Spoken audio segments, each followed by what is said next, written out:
Aye. I haven't seen it pop up on my end, but I'll trust you. Lots of joining. Well, so um, good afternoon. I'm Jonathan Flora, the chair of the Yolo County Fire Safe Council, and I'd like to call the meeting to order for Wednesday, March 25th. The second action item, after calling the meeting to order, is to approve the agenda as amended with the correct date in line 2. So if there's a motion and a second for that. Make a motion. Second, Stone right. Farm. Okay. Got a motion and second. I should wait a moment if there wasn't any other additions or that we needed to add to the agenda, and I don't believe that being the case. So I'll go ahead and call the question. All in favor, please say aye. Aye. Aye. Aye. Thank you. Any Aye. opposed? Nay. Hearing none, motion carries. So agenda item 3 is to approve the meeting minutes from January 28th and February 25th, 2026. And those were sent out last week by Tanya. So hopefully everybody had a chance to review them and make sure they're correct. And again, we'd be looking for a motion in a second. Or any discussion if corrections are needed. Move to approve. I'll second. And who was the second? Don Paul. Okay. All right. So motion to move and approve the minutes from January 28th and 25th. All in favor? Aye. Aye. Aye. Aye. Aye. Any opposed? Nay.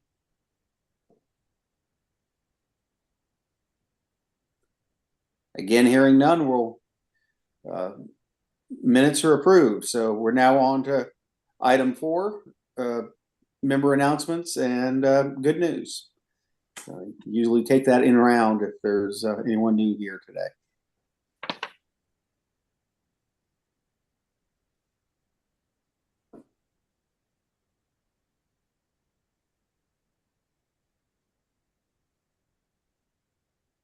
All right. I'm going to say no announcements. Yep. They'll all be part of regular reports, I guess. Right. I'll let you introduce the speaker then on item 5. Excellent. Well, thank you. So I am really thrilled that Julia Michaels is here. She works at Hedgerow Farms, which is a place I worked quite a while ago myself, growing native seeds for restoration projects. So she's been busy doing a lot of things with seed selection, and of course with the new normal of increased wildfires, then we are talking about seeds that grow plants that are less flammable. So I will stop talking and turn it over to Julia. Thank you, Tanya. Thank you so much for having me. I really appreciate it. My name is Julia Michaels. I'm a restoration ecologist. I am not a fire ecologist. So, you all are really the experts, which is one of the reasons I wanted to talk to you about this project that I've been kind of roped into. So first, I thought I would just share a tiny bit about our farm and what we do, and then kind of tell you about this ignitions reductions program that we've been a part of in Southern California, and with the goal of just sort of taking the temperature of this group to see if this is something that you'd be interested in doing in your county. So I'm going to try to share the right PowerPoint presentation because I have several open on my screen. Okay. Pretty sure this is it. Uh-oh. And I would want to present. How's that looking, everybody? Do you guys see some flowers? It's still thinking, Julia. Okay. Yeah, There we there it go. is. Perfect. Hey, there Okay, we great. go.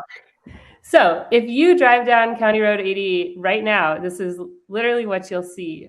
We have one of the most beautiful fields of lupin, royal lupin, blooming right now. And I highly encourage all of you to come enjoy it. You have my permission to go walk the fields and enjoy it. Just be aware that the irrigation makes the mud really, really sticky. So wear good footwear.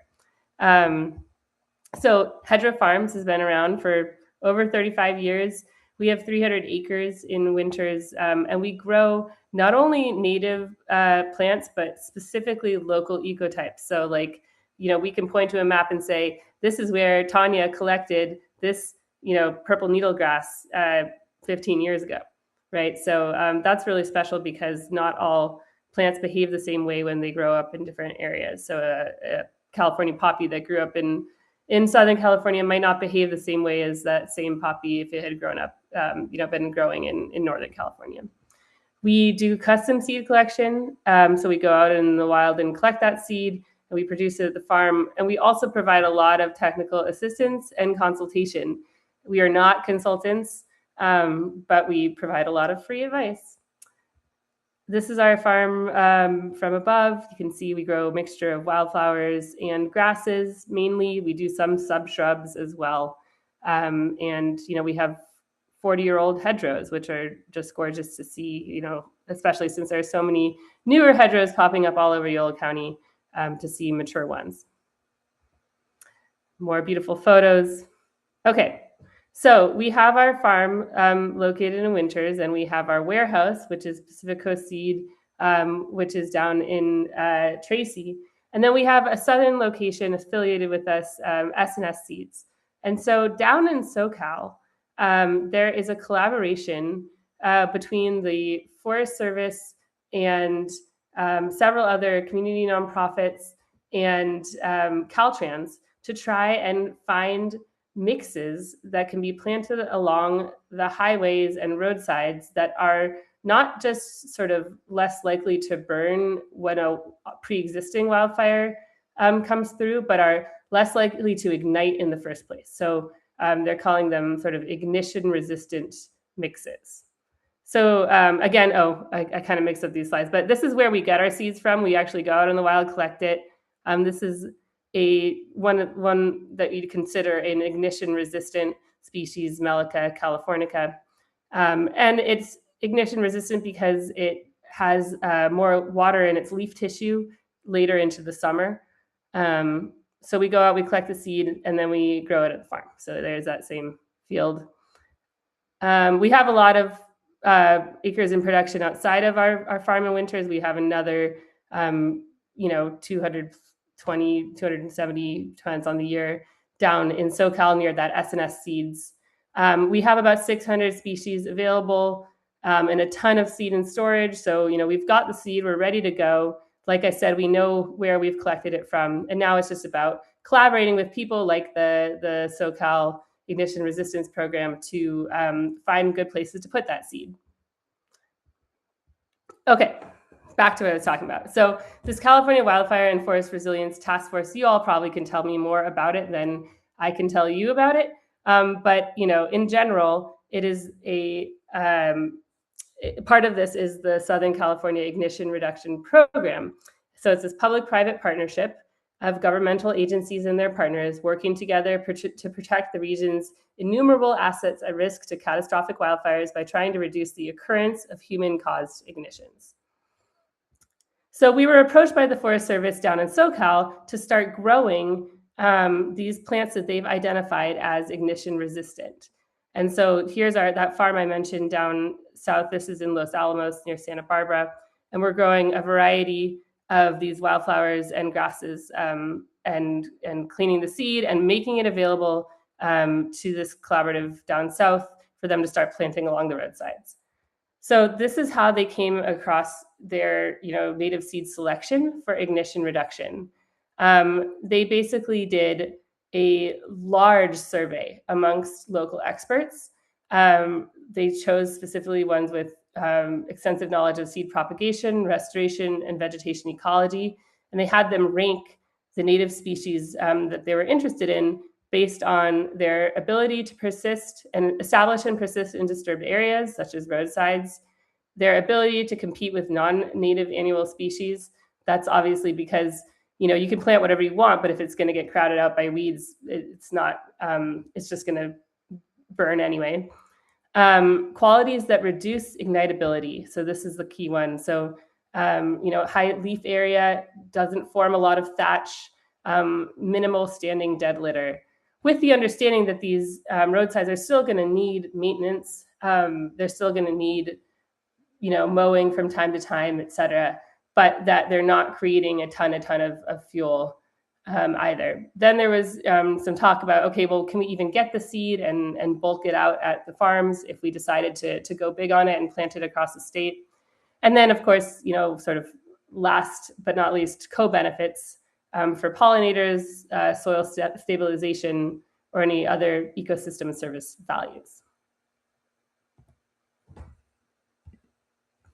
So here's the results of their big survey. Some of it is interesting. It's not all necessarily ones that I would have come up with if it were just me.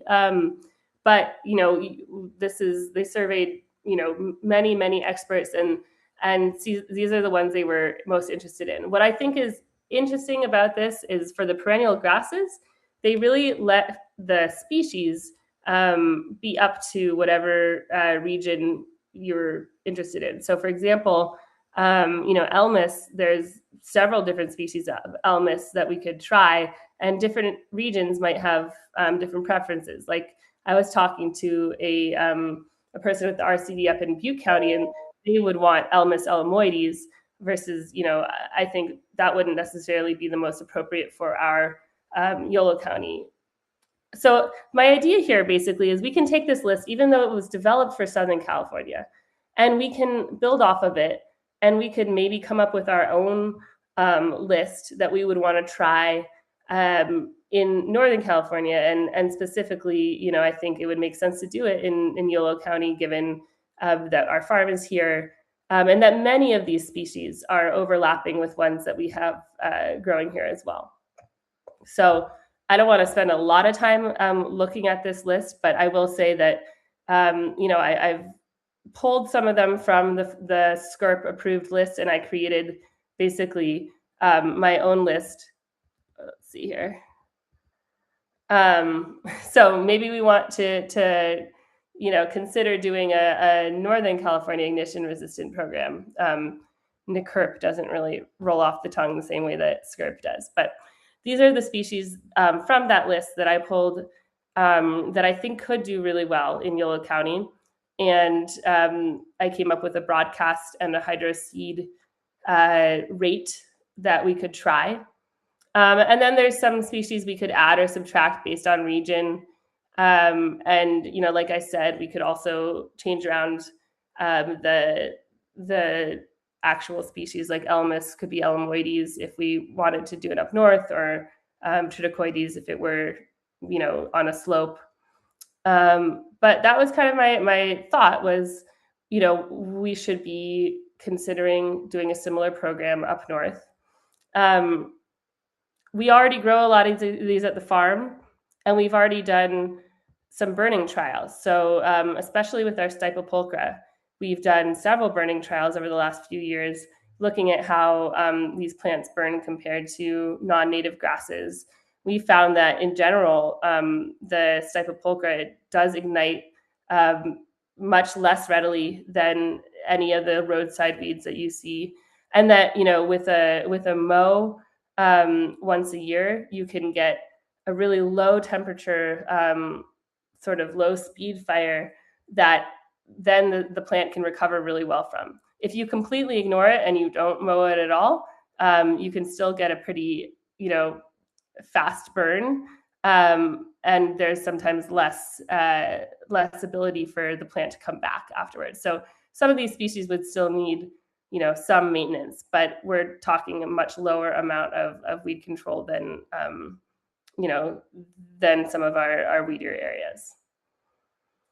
So, we're already growing a lot of plants for the Forest Service and for the SCRIP program down south at our farm.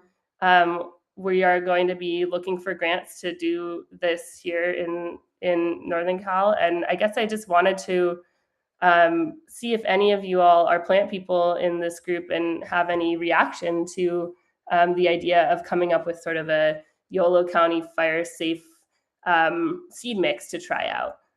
And that's really just what I've got for you all. Tanya, I don't know if this is something you would want to comment on at all. Otherwise, I'd kind of like to open it up for discussion.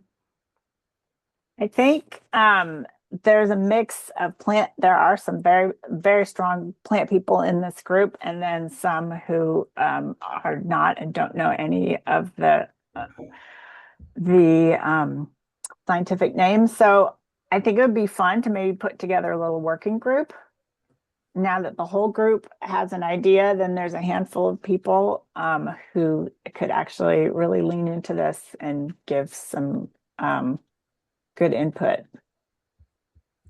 So, hey, Tanya, this is Brenda. Like I'm Brenda not grew seeing up. I'm not seeing the hand raise thing on my Zoom right now. I don't understand where it went, but not all of the little symbols are here.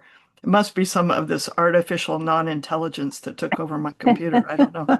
So, Are you trying to raise Julia, your I'm hand? really stoked about your presentation and that there's some interest in this because I've lived up in the Gap here in Positas Road area for 40 some years now. And, we had grazing removed and I wasn't too happy with what I saw on adjacent property where sheep grazing was tried for fire resistance and the outcomes I don't think were very desirable.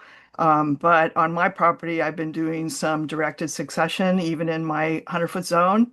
And you should see, I'm really happy this year to see how much purple native grass has spread just by some of the timing of the management of the annual grasses that I'm doing. And so I think there's a lot of potential for this. And a lot of those forbs and grasses that were on the list for Southern California, I've been mowing around them. They're here too.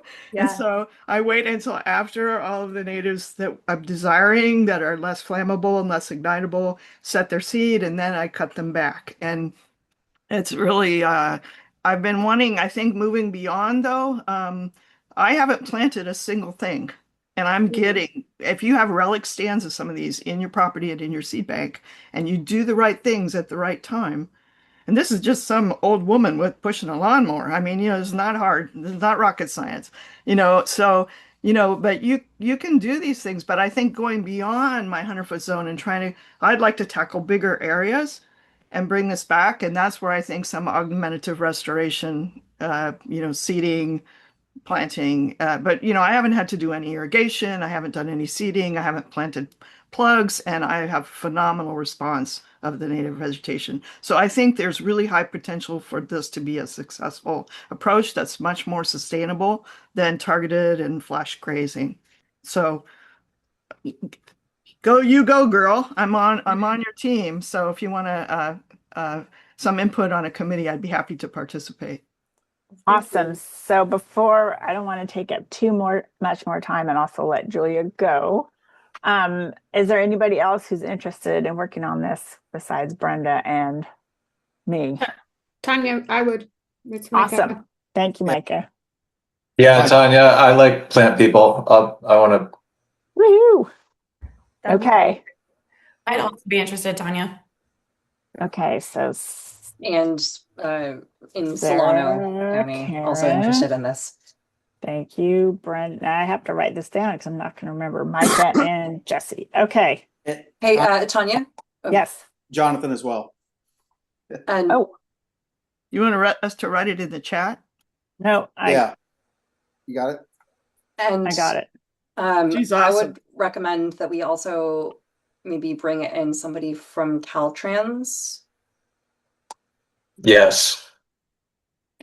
Okay. Well, they're on my bad list because they don't do weed control and they've been part of the problem. But yeah, it'd be interesting to have them participate. Their weed control along the highway, or along the interstates, is very noticeable, and you can often see exactly where the Caltrans districts end and change over. Like, oh, District 3 has done their spray, and Yeah, District they're 4 not doing such a great is job along slower. state highways, though, unfortunately. That's No. What I was thinking is that, right, like obviously we could start and do our own, right? That's totally just not an extension of the existing skirt program. But we've already got Caltrans and Forest Service bought in SoCal. So if we stick to their plant list, right, and we stick to their Mhm. format, then I think it'll be easier to work within their existing collaborative and partnership and just say, hey, we're taking this north, right? So, and they are already working with us in SoCal. So that brings me hope that maybe Caltrans would be willing to come to the table about this. Yes, we'll just see. So what I'm going to do is put together an email list of all these people and you, and then we can discuss it more. So we can throw out more Latin names. hey, good luck with that tooth. Thank you. Yeah, All right. Thank you for tolerating my less than perfect presentation, but I'm going to go get that root canal now. Go get that root canal. Bye, guys. Thank you, Julia. Okay. Oh. Okay, well, I'm going to turn it over to someone with good teeth. Allie Perman is going to talk about another cool project that's also really large in scope, the Regional Priority Plan for the Intercoast Collaborative. So, Allie, I will turn it over to you, and I think you have about 15 minutes as well. Okay, I'll try to keep this quick. Are you seeing my screen? Cool. All right, hi everyone. Allie Perman, Outreach Coordinator here at the RCD. I'm also a project manager for our Regional Forest and Fire Capacity Grant, which is funded through the Department of Conservation, and that's what I'm here to talk to you about today. So our RFFC grant, it's allowed us to do a lot of capacity building and build expertise in wildfire since the RCD was relatively new to the wildfire space I think we started our program in late 2019, early 2020. And so this grant has been really vital in helping us build our capacity, buy equipment, attend trainings, build expertise for fuels management, got our prescribed burn association off the ground.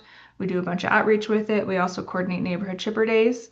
But one of the outcomes that's required by the grantor is a regional priority plan. So that's what I'm here to talk about today is what is this regional priority plan? What does it mean? Who's leading it? What happens next? So yeah, I'll clarify the role of partners and I'll preview a bit of what's to come with upcoming engagement opportunities for you all to provide some feedback on the plan. And okay.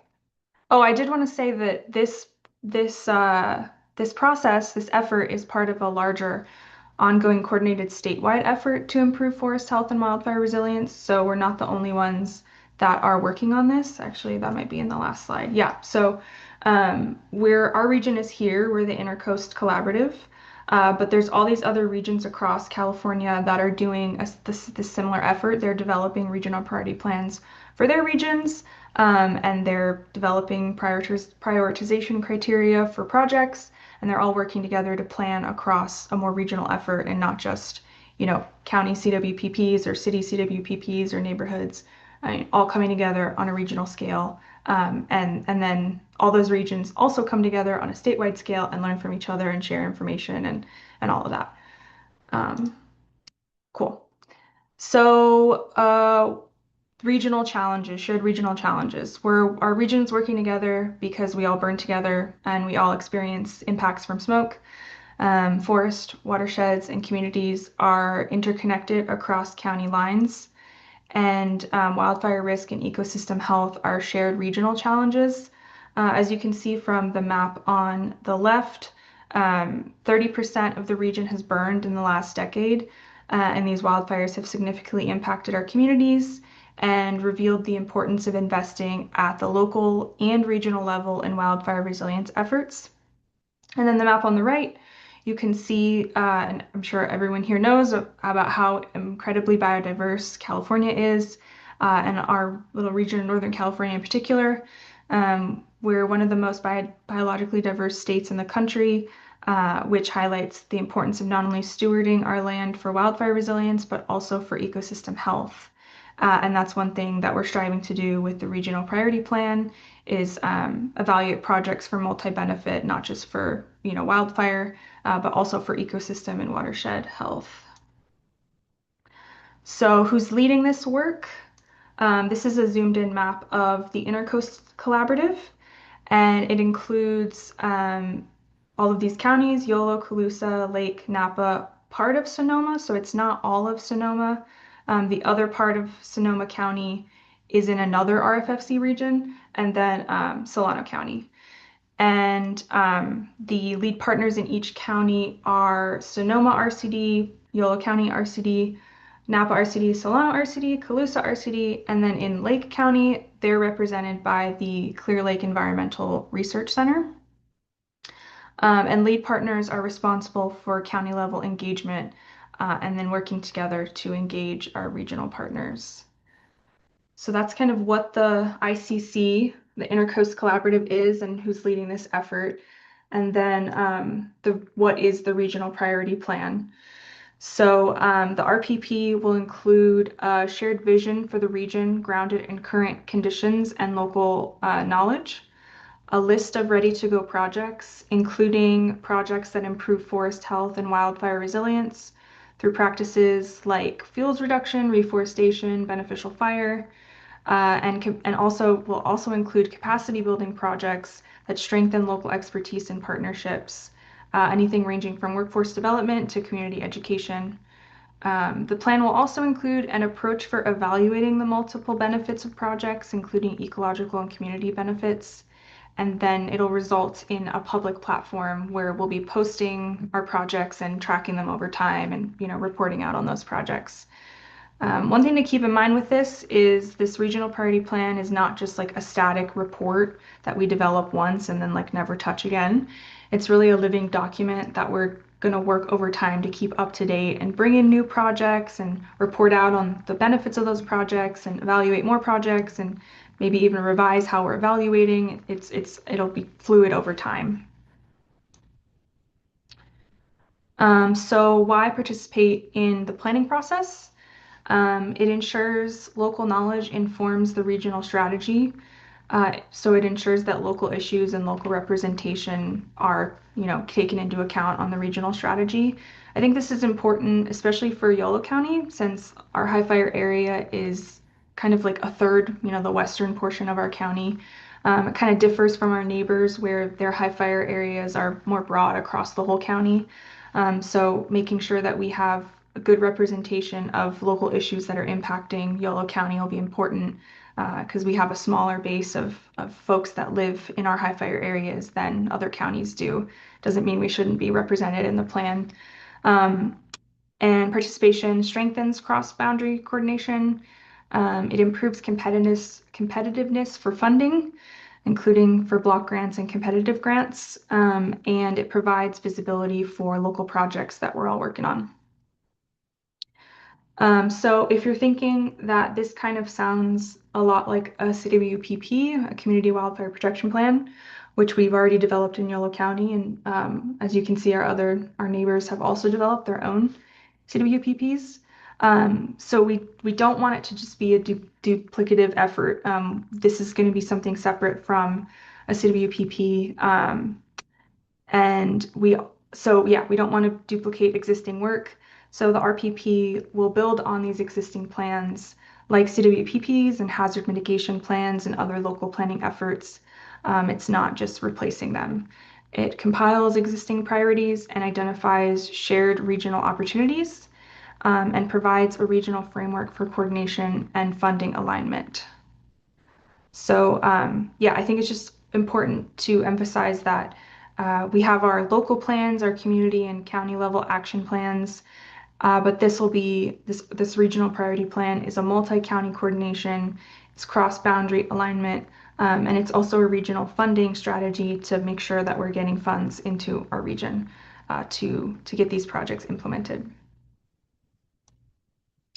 So yeah, like I said earlier, this is going to include a list of projects. So we're thinking about how these projects will be included and evaluated. So who decides what's included? We're working on developing project inclusion criteria that will support intake, tracking, and evaluation of multi-benefits.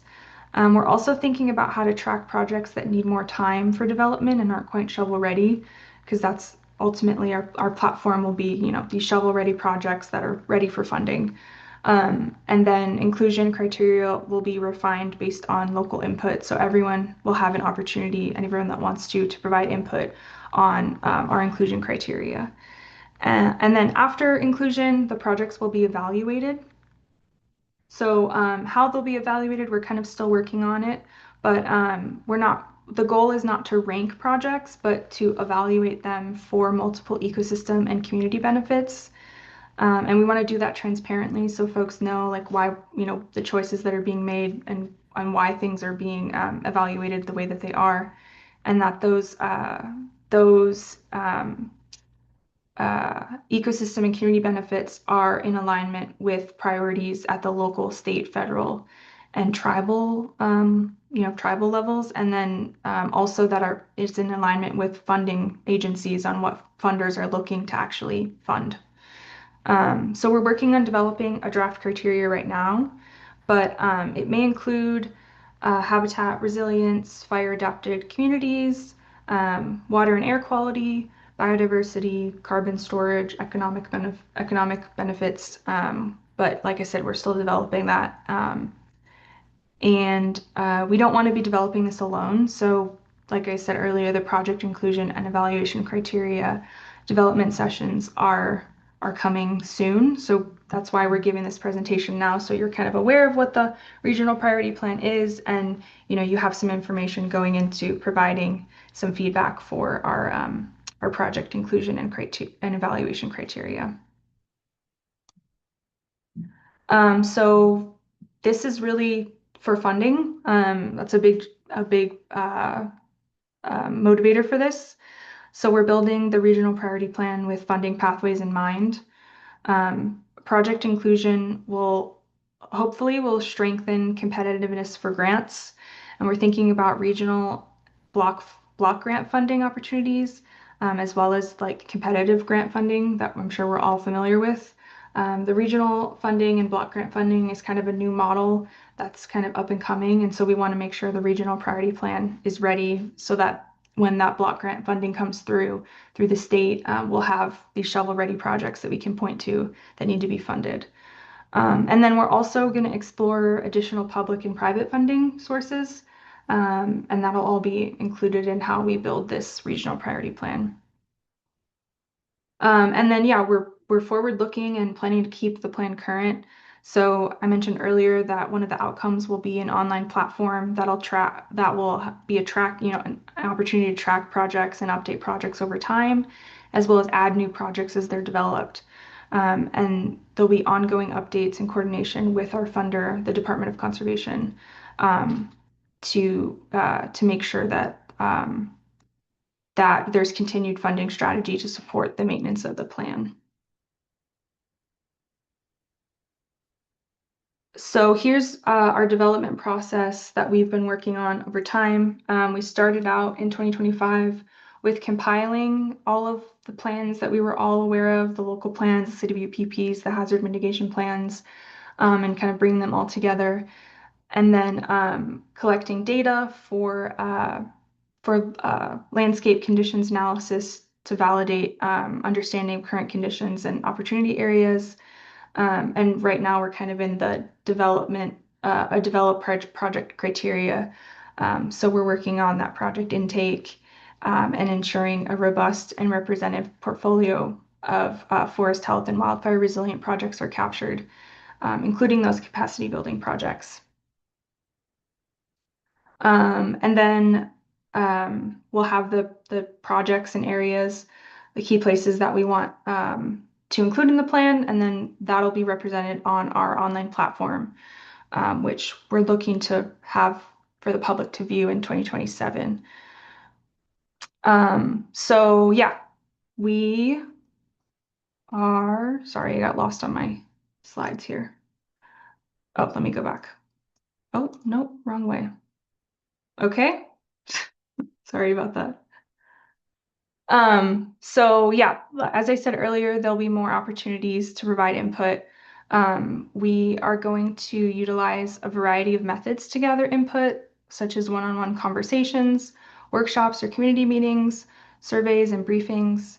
But we really want to hear how you would like to be engaged, to help inform how we will build out our engagement strategies for the planning process, and allow us to use our resources most efficiently, to respect your time and needs for engagement.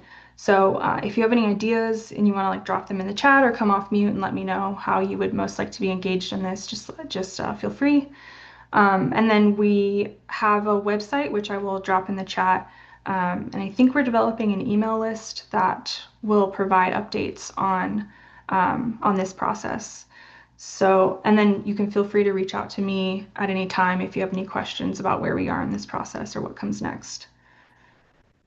Yeah, just a quick shout out for our funding partners. As I said, this is funded through Department of Conservation, CRNA, and the California Climate Investments. And now's the time if you have any questions. Yeah, this is Elaine Roberts-Musser. Can you go back to the slide with the 5 boxes, the 5 blue boxes? Yeah. The third one down, you talk about evaluating benefits. You might think about partnering with UCD in evaluation. I know they just came up with, not too long ago, there was an article in the Davis Enterprise about how UCD had done some kind of a project involving the burns. What do we call those? Controlled burns, I think. And they evaluated, whether those controlled burns were, how valuable they were. And it was a very interesting article. So you might think about partnering with UCD about evaluation. Yeah, that's a good thought. I'm just taking note of that.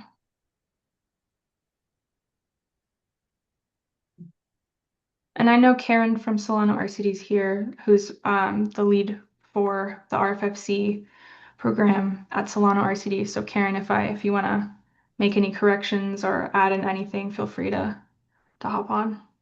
No, I think you did a pretty good job covering this. Thanks.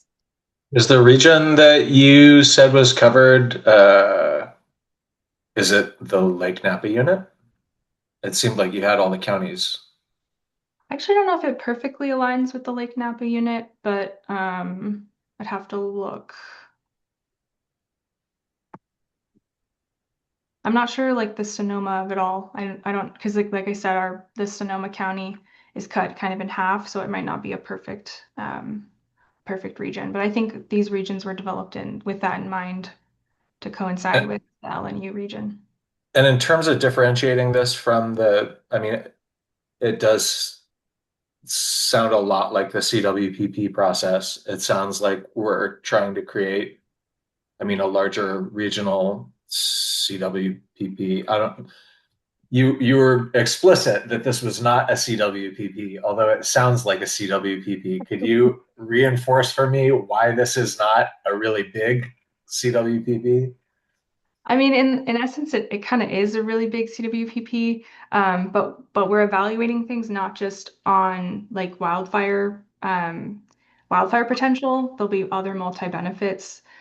So it won't just be only wildfire that'll be evaluated. Like I said, there'll be climate benefits and forest health and oak woodland stuff as well. And it's taking in all those other plans, like like the CWPPs, like the hazard mitigation plans, but even like maybe some climate resilience plans or climate action plans, and incorporating those methods as well. So yeah, truthfully, we're still trying to kind of understand that clear differentiation between CWPPs and the regional, but it's basically like it's kind of an encapsulation of like watershed management, ecosystem health planning, and wildfire planning. So yeah, in summary, it's basically that we'll be evaluating projects for multi-benefits, and it won't just be wildfire explicitly related projects, but projects that are beneficial for wildfire resilience, but also other benefits as well. Got I it. might also add, that the CW, I'm sorry, my name is Shelby. I'm also involved with the RFFP program project here at the Cluse RCD. I would also add that CWPPs are specifically for like the preparedness of the community and the community's ability to protect itself from and respond to wildfires. Whereas this DOC program, the RFFC program, it's more in my understanding about planning for and putting ourselves in a strategic position to receive funding to then maybe bring funding to projects in local CWPPs. That might be one way that this process plays out. So I think it's critical that CWPPs are included and updated and relevant so that when the RFFC is ready to engage a CWPP, that the CWPP is relevant and updated, and if projects get funded, those are shovel ready, just like Ali was saying. So sorry if I've overstepped or complicated things further, but that's my perspective of it. No, thanks, Shelby. Yeah, that's great. Karen? Yeah, adding to that, in areas where there are CWPPs, they seem a little bit redundant looking at it, but there are also a lot of areas covered under this regional priority plan that do not have CWPPs. And so this does extend some planning benefit to those. And also, just when you're scaling up a CWPP to as many counties as we have in this, at that point, is it a community or is it a region? Some terminology just does help, but yeah, it's large, both in scale and the amount of brain space it takes to conceptualize this large planning document. So yeah, not alone there. So I guess I would say to everyone, stay tuned. And we want the Yolo County Fire Safe Council input very much. Yeah, I will be in touch with upcoming opportunities to provide feedback and just more information on that inclusion and evaluation criteria. I did drop a link in the chat. Napa RCD is our lead partner for this. They're the ones kind of spearheading this effort. And so the ICC information and RPP, sorry, lots of acronyms, information is housed on their website. But all that pertains to us, and you can kind of click through it. There's lots of resources. There's frequently asked questions. There's a video. If you want to review like what this all is, it covers a lot of what we talked about already. And yeah, then feel free to share with your neighbors or other orgs, other community organizations that you might be a part of, and they can reach out to me if they're looking for more information or to be involved in that feedback that I mentioned earlier. So. Yeah, take a look at it. Feel free to reach out. And I think that's it for me, unless there's more questions.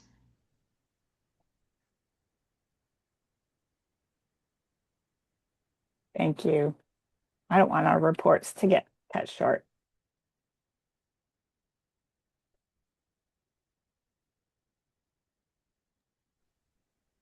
Yeah, if anyone has any other questions, then maybe put them in the chat for Ali. Ali? Well, I'm just going to jump in here with our regular reports. So we have 14 minutes or maybe a few more. First is CAL FIRE. We have Justin Galvin on from CAL FIRE to give us an update, which is going to be interesting. This spring is not average. Hey, Tony, can you hear me? Yes.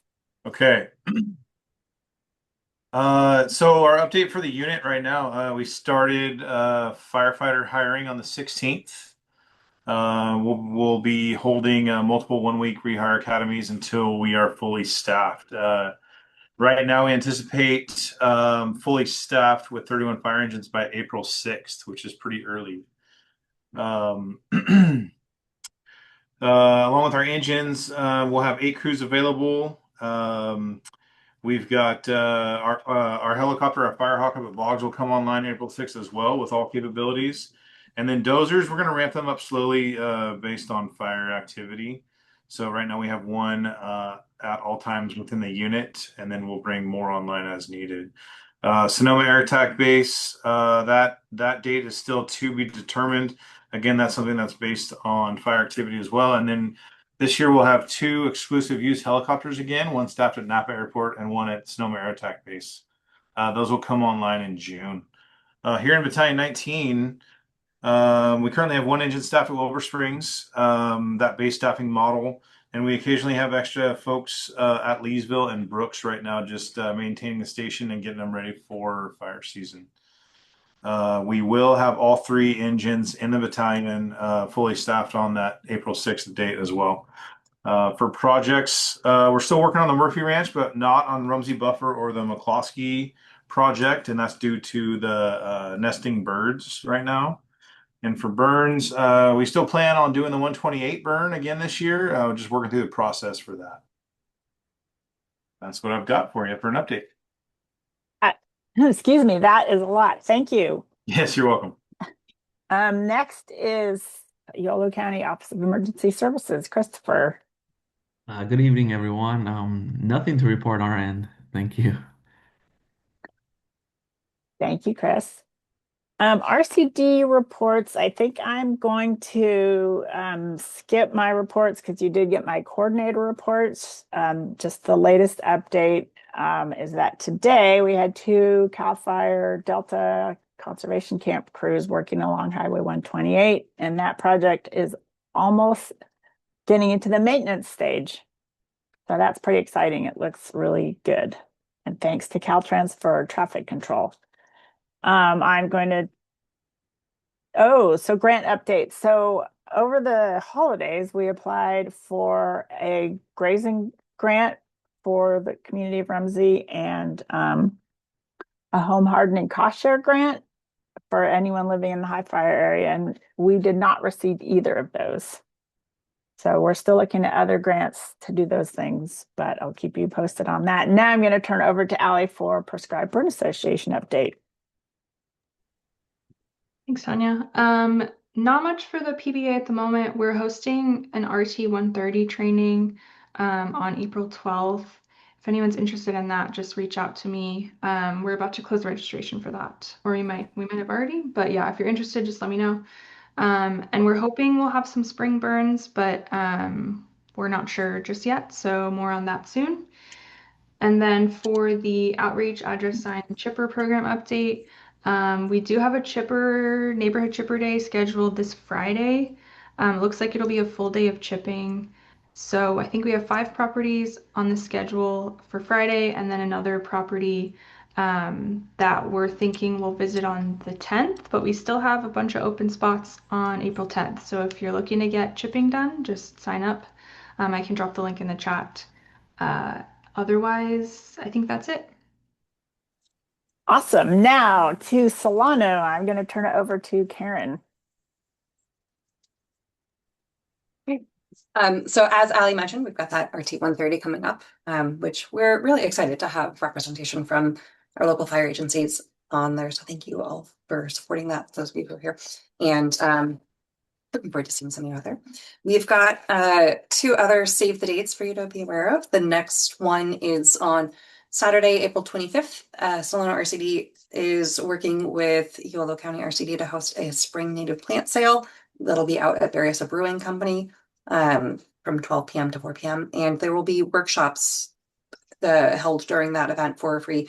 We've got one at 1 p.m. on creating monarch butterfly habitat, and then at 2 o'clock on fire resilient landscaping, complete with example plants that you can purchase then and there, and gardening tips for complying with Zone 0. That will be led by Rose Laval of Morning Sun Herb Farm, who is very knowledgeable. She does a very good presentation about that. And also the Solano County community wildfire preparedness or wildfire community preparedness day event is slated for May 2nd. We're lining up the funding for that still. So there will be more information coming out about that sometime soon.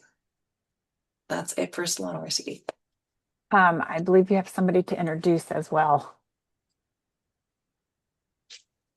Yes. Okay, I'll do. Sorry. There was another unmuted, and I was very, very much confused at the moment. Yes, this is. Thank you. See, I have my dates organized in front of me, but not my people. Very excited that we have now in Solano County, our county coordinator has joined and gone through onboarding and is all ready to go. Brianna Benson with Solano County OES is on the call. Brianna, want to introduce yourself?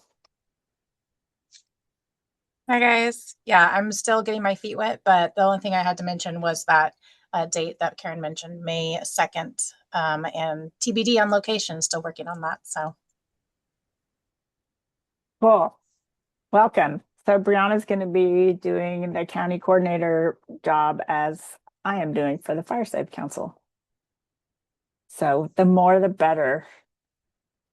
All right, so that is our RCD report. I'm going to turn it over to Community Fire Safe Council. Let's go from the bottom up. Ken with Wes Winters, I see you are here. Oh, thank you. Well, yeah, I had to reach for the mute button in a hurry because I was not expecting that. Yeah, nothing too much. Well, there's one piece of really happy news. We are now formally on the map as a Firewise community.